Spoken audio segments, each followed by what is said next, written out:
In this video, we will simulate the upward flow of CO2 in a long column with a sidewall that is kept at a constant temperature at each level equal to the geothermal gradient. In the numerical experiment, we used Tough2 ECO2M to simulate the upward rise of CO2 in a sand-filled long column 500 meters in length. The constant temperature sidewall will be seen to compensate for decompression cooling and serve to maintain relatively constant geothermal gradient temperatures in the system, even though decompression cooling of CO2 is going on. The system is intended to investigate processes occurring during upward leakage, including a transition from supercritical to gaseous pressure and temperature conditions for CO2. The animation results you're seeing here will become clear following the explanation. On the left-hand side of this figure, we show the initial condition by 4 color contour plots of pressure, temperature, CO2 saturation, and CO2 density. On the right-hand side is the same information plotted as a vertical profile of pressure, temperature, CO2 saturation, and CO2 density. From this initial condition, we will simulate the injection of CO2 into the bottom of the column and its upward rise and decompression and related cooling. Results will be shown in terms of the figure here, which has the same 4 vertical columns as shown before on the left-hand side. Now on the right-hand side is a plot of pressure on the y-axis and temperature on the x-axis, and the stability fields of CO2, essentially a phase diagram.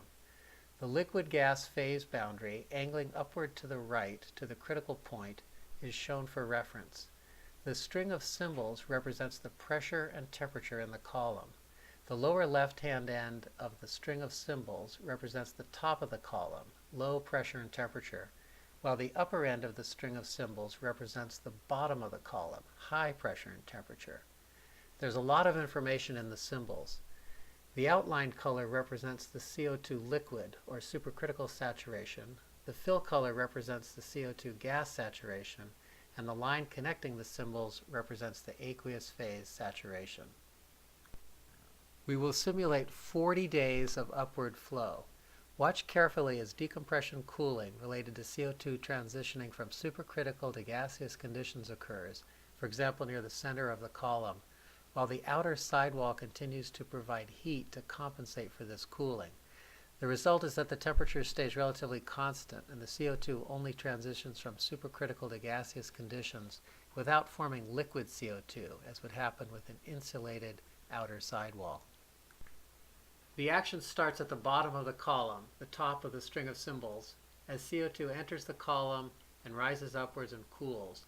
The progressive rise of the CO2 can be seen in the left-hand side contour plot of CO2 saturation and in the right-hand side phase diagram by the symbol colors, indicating supercritical CO2 low in the system and then transitioning to gas. The gaseous CO2 never cools enough to reach the liquid-gas phase boundary. It appears the constant temperature sidewall can provide heat to the system to compensate for decompression cooling.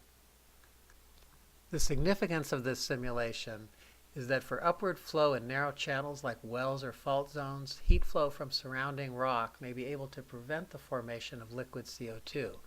In these cases, decompression cooling cannot play itself out very far, and the upward rise of CO2 would not be hindered by three-phase relative permeability or increased viscosity associated with liquid CO2.